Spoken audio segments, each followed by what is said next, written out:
Mi portafolio está en llamas. ¿Lo dices porque le está yendo muy bien? No, en lo absoluto, es porque todo está perdiendo valor.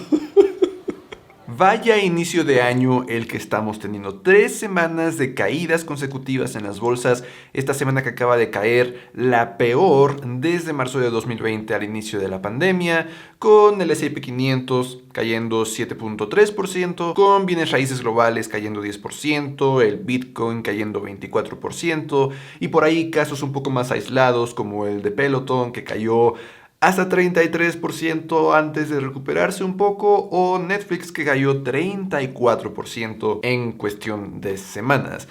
En este video vamos a hablar un poco de por qué estas caídas, qué es lo que está sucediendo y qué es lo que tenemos que hacer nosotros como inversionistas ante este tipo de situaciones. Ahora, antes de empezar, y odio tener que hacer esto, pero igual tienes por aquí las marcas de tiempo por si quieres brincar alguna sección, pero tengo que advertirte desafortunadamente que abajo en los comentarios muchas personas están queriendo hacer pasar por mí y te quieren estafar.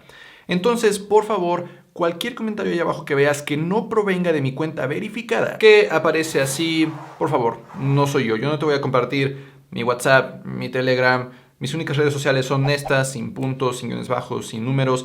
En cualquier momento, si tienes dudas, mis redes sociales oficiales, mis enlaces a mis cursos, mi blog, todo está listado ahí abajo en la descripción. Cualquier otra fuente de comunicación que digan que soy yo no es así.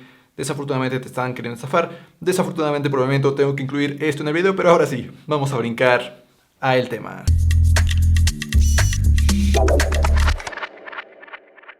Hola, yo soy Eduardo Rosas y este es mi canal de finanzas personales. En este canal hablo sobre inversiones, planes para el retiro, generación de nuevas fuentes de ingreso y varios otros temas de finanzas personales en general que te ayuden a alcanzar la libertad financiera y vivir la vida que deseas. Así que, si es tu primera vez por aquí, considera suscribirte. En este video entonces hablemos sobre estas caídas que pues ha habido en estas 3 semanas que llevamos de 2022 y que ha ocasionado por ahí una caída importante en el S&P 500, en algunas acciones, incluso criptomonedas. Vamos a ver qué es lo que ha estado ocasionando estas caídas y qué es lo que tenemos que hacer como inversionistas en estas situaciones. Y vamos a empezar hablando de qué es lo que está ocasionando esta caída. Y todo empezó porque la Reserva Federal en Estados Unidos, el Banco Central de Estados Unidos, anunció que este año va a volver a empezar un periodo de alza en sus tasas de interés. Algo que esencialmente no pasa desde diciembre de 2018. Ahora, si el Banco Central en Estados Unidos aumenta sus tasas, significa que los bancos en Estados Unidos tienen que pagar más intereses por el dinero que ellos mismos piden prestado. Si a los bancos les sale más caro pedir prestado dinero, cuando un banco presta dinero va a tener que cobrar más intereses. Entonces los créditos hipotecarios salen más caros. ¿Qué sucede? La gente compra menos casas, el mercado inmobiliario cae. También los créditos personales o las tarjetas de crédito cobran mayores intereses. ¿Qué sucede? Pues las personas compran menos productos y servicios de las empresas. Y entonces el valor de estas empresas, íntimamente relacionado con las ganancias o ingresos potenciales futuros, caen. Tiene sentido, ¿no? Al menos hasta cierto punto. Y bueno, por ahí están los casos aislados que mencionaba de Netflix o de Peloton, que en realidad perdieron tanto valor de mercado porque en sus informes de ganancias cuatrimestrales presentaron ganancias mucho peores de las esperadas, datos peores a los esperados. Pero lo cierto es que a los inversionistas ante este tipo de situaciones, de anuncios de la Reserva Federal, les encanta especular. Y les encanta hacerse los inteligentes e intentar predecir lo que va a suceder en el futuro. Un futuro que no es nada más que incierto. Echemos tan solo un vistazo a lo que ha hecho el S&P 500, el aglomerado de las 500 empresas más grandes en Estados Unidos, en aquellos años en los que la Reserva Federal aumenta la tasa de interés al menos 4 veces. Por ejemplo, en 1978, la Reserva Federal aumentó la tasa de interés 4 veces, el S&P 500 creció 1.06%. En 1979 sucedió otra vez y el S&P 500 creció 12.31%. En 1980 creció 25.77%. Sí, por ahí hay algunos años como 1994 o 2018 donde el S&P 500 decreció ligeramente, pero en los demás, aún con la alza en las tasas de interés, el S&P 500 creció. ¿Por qué te muestro estos datos? Bueno, simplemente para ejemplificar que el mercado se mueve dependiendo de un montón de factores. Factores que no podemos contemplar, que no sabemos siquiera cuáles son, porque no podemos adivinar el futuro. Entonces, sí, si bien la tasa de interés tiene cierto impacto, es solamente uno de los muchos factores que tienen influencia sobre lo que sucede con las acciones o con cualquier activo en el que estemos invirtiendo. Entonces, el anuncio de la Reserva Federal y las emociones de los inversionistas son las razones por las que hemos visto estos movimientos en algunos activos. ¿Qué es lo que podemos hacer como inversionistas para enfrentar estas situaciones, para prepararnos para situaciones futuras similares? Bueno, esencialmente podemos hacer dos cosas. Número uno, tenemos que revisar nuestro plan. Como siempre, cuando ocurren cosas que como inversionistas no habíamos vivido antes, es importante voltear a ver nuestro plan y adaptarlo a la forma en que estamos reaccionando, a la forma en que nos estamos sintiendo. Ahora sí, como inversionista, ya llevas años y años invirtiendo, seguramente ya has vivido otras caídas como esta, en ese caso probablemente ni siquiera estés viendo este video. Pero si tiene poco que empezaste a invertir, quizás nunca habías vivido una caída como esta, precisamente podrías por primera vez darte cuenta que no te gustó ver esa caída en el valor de tus activos. Es momento entonces de voltear a ver tu plan y adaptarlo. Por ejemplo, si tenías inversiones en Netflix o en Peloton o en Bitcoin y cayeron más de 20 o 30% en solo semanas y esto te quitó el sueño, probablemente esto significa que tú no deberías invertir en acciones únicas o en activos de alta volatilidad que cambien tan repentinamente como las criptomonedas. De por sí, de entrada, no deberíamos exponer nuestro dinero a los riesgos de una o dos o tres empresas, sino intentar diversificar. Justamente cuando nosotros diversificamos, reducimos la volatilidad de nuestro portafolio y las caídas son menos repentinas. Sí, tampoco hay subidas súper estrepitosas, pero significa que nuestro portafolio es mucho más estable. Si nuestro portafolio es más estable, sufrimos menos preocupaciones. Si sufrimos menos preocupaciones, es más probable que dejemos a nuestro dinero hacer su trabajo por mucho tiempo sin tocar la inversión. Y si dejamos nuestra inversión por mucho tiempo, vamos a aprovechar el interés compuesto y nuestro dinero va a crecer tremendamente rápido a lo largo de varios años, que es la clave de una inversión exitosa. Si quieres saber cómo crear tu propio portafolio diversificado, de esto hablo en mi curso de finanzas personales que tiene 30% de descuento por unos últimos días con el cupón 2022 como promoción de Año Nuevo, o también podrías simplemente ocupar el modelo de Swensen que David Swensen, quien fuera jefe de inversiones de la Universidad de Yale, describe en su libro Unconventional Success, que te dejo ahí abajo en la descripción si lo quieres leer detalladamente. Este modelo indica que podríamos empezar considerando invertir 30% en acciones de Estados Unidos, 15% en acciones de otras economías desarrolladas, 5% en acciones de economías emergentes, 20% en bienes raíces globales de preferencia, 15% en bonos normales o deuda gubernamental y otro 15% en bonos protegidos de la inflación. Esta es una excelente forma de diversificar, es la que yo utilizo, pero, ojo, este modelo hay que adaptarlo.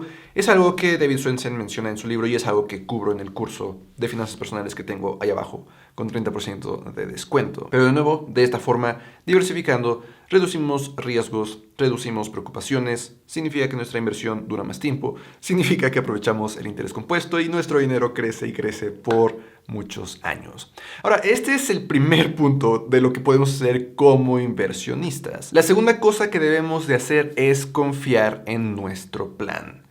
Precisamente si ya volteamos a ver nuestro plan, quizás ya lo adaptamos o quizás simplemente decidimos que es el plan correcto para nosotros, hay que confiar en él, independientemente de los movimientos que estén ocurriendo allá afuera. Nosotros entonces confiando en el plan, debemos de seguir invirtiendo mes tras mes o quincena tras quincena, como sea que nos acomodemos, de la misma forma en que lo hemos estado haciendo anteriormente. No porque de pronto haya caídas significativas, significa que debemos de pausar o significa que debemos de cambiar nuestra estrategia. Debemos de seguir la estrategia como lo estábamos haciendo antes. Después de todo, en este momento no planeas vender, tu inversión está ahí por mucho tiempo, la necesitas años y años en el futuro, entonces años y años en el futuro, ¿qué va a importar?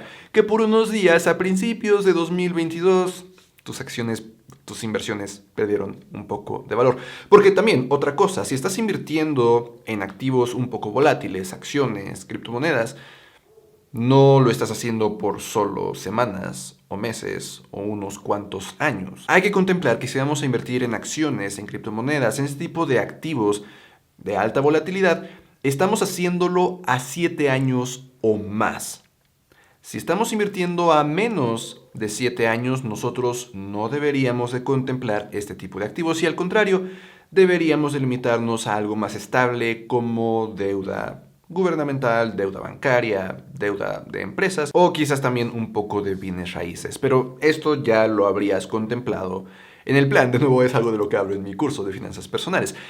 Que también finalmente para saber que debemos de seguir nuestro plan hay que recordar que caídas hay todo el tiempo.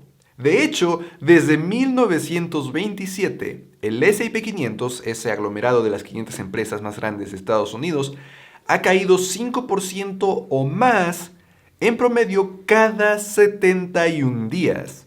Cada poco más de 2 meses, el S&P 500 sufre una caída de 5% o más. A pesar de todas estas caídas, una cada poco más de 2 meses, el S&P 500 está en una trayectoria definitivamente alcista. Esas son las dos cosas que debemos de hacer como inversionistas. Voltear a ver nuestro plan, quizás decidir adaptarlo ya que nos conocemos más como inversionistas, pero de cualquier forma atenernos al plan independientemente de qué es lo que está sucediendo. Ahora, algunas cosas que no deberíamos de hacer, porque a pesar de que como inversionistas sepamos que debemos de seguir este plan y convertirnos en inversionistas pasivos, es decir, que siguen su plan independientemente de qué pase y no lo andan activamente cambiando, como cuenta Peter Malloch en su libro Los 5 errores que todo inversionista comete, a pesar de que sepamos eso, podríamos de pronto caer en ciertos errores que suenan a que seguimos siendo inversionistas pasivos, pero en realidad no lo somos. El primero de estos errores o el primer punto de las cosas que no deberíamos de hacer es rotar nuestros activos. Oh, sí, sigo siendo un inversionista pasivo, solo que momentáneamente pasé mis inversiones de acciones a bonos. Momentáneamente. No, si empiezas a rotar los activos en los que estás invirtiendo porque algo está sucediendo en el mercado, están cayendo las acciones, por ejemplo, ya no eres un inversionista pasivo. De nuevo, hay que atenernos a nuestro plan, no hay que intentar adivinar a qué activos les va a empezar a ir mejor. Si les va a empezar a ir mejor a las acciones o a los bonos o a los bienes raíces, no hay que intentar adivinar porque no podemos predecir el futuro. Simplemente hay que atenernos al plan. El segundo error que podríamos cometer, el segundo punto de las cosas que no debemos hacer, es rotar nuestro estilo. Ay, es que es una época de alta volatilidad, entonces por el momento voy a ser un inversionista más conservador, ya que se tranquilicen las cosas, regreso todo a como estaba. Similar al punto anterior. Ahora, es bueno adaptar tu estilo cuando vas aprendiendo más de ti como inversionista, que te das cuenta que puedes soportar menos riesgo del que antes creías. Entonces, sí, adelante, lo que mencionaba de adaptar tu plan. Pero lo que no es bueno es estar adaptando tu estilo cada rato. El que cada que las cosas se pongan un poco feas, muevas tu estilo a uno mucho más conservador. Y que en cuanto las cosas se regresen a la normalidad, muevas tu estilo de regreso a uno más agresivo. Debemos limitarnos a aprender de nosotros como inversionistas para crear nuestro estilo, nuestro portafolio ya para siempre, que nunca nos quite el sueño y listo, no andar cambiando cada rato nuestra inversión. No crecería de la misma forma. Y finalmente, la tercera cosa que no debemos hacer como inversionistas ante estas situaciones es esperar a que las cosas se calmen. No, es que todo ha estado cayendo. ¿Qué tal si sigue cayendo más? Entonces mejor me voy a esperar a ver si las cosas van a volver a subir. Y ya si eso sucede, voy a volver a invertir. Hay muchísimas cosas malas con esta idea. Para empezar, como vimos, todo sube. A pesar de que hay constantes caídas de 5% o más, todo sube. En el largo plazo, la tendencia es tremendamente alcista. A pesar de eso, no sabemos cuándo las cosas van a regresar a la normalidad. No podemos adivinar el futuro. Entonces, de esperar a una subida, puede hacer que nos perdamos de buenas ganancias. En su libro Inquebrantable, que también te dejo ahí abajo en la descripción, Tony Robbins comparte una serie de datos devastadores para las personas que de pronto quieren esperar a que las cosas se normalicen. Y es que dice que en el periodo de 20 años, de 1996 a 2015, de haber invertido en el S&P 500 sin vender durante todos esos 20 años, nuestro dinero habría crecido 8.2% promedio anual. Pero, si nos hubiéramos perdido de solo los 10 mejores días, 10 días en 20 años, en lugar de 8.2%, nuestro dinero habría crecido solo 4.5% anual. Una enorme diferencia por solo 10 días en 20 años. Piérdete de los 20 mejores días en 20 años y en lugar de 8.2%, habría crecido 2.1% promedio anual tu dinero. Piérdete de los 30 mejores días, tu dinero no habría crecido absolutamente nada. Piérdete de los mejores 40 días. Los mejores 40 días de 7,300 que hay en 20 años. Y tu dinero habría perdido 2% anual. Lo que es más, estos mejores días suelen venir muy poco tiempo después de los peores días. Aquellos peores días en los que muchas personas venden sus inversiones. Con toda esta información, entonces, espero que ya tengas las herramientas para prepararte para esta situación que estamos atravesando o quizás para las siguientes muchas situaciones similares que vamos a vivir a lo largo de nuestros años como inversionistas. Nos vemos en la próxima.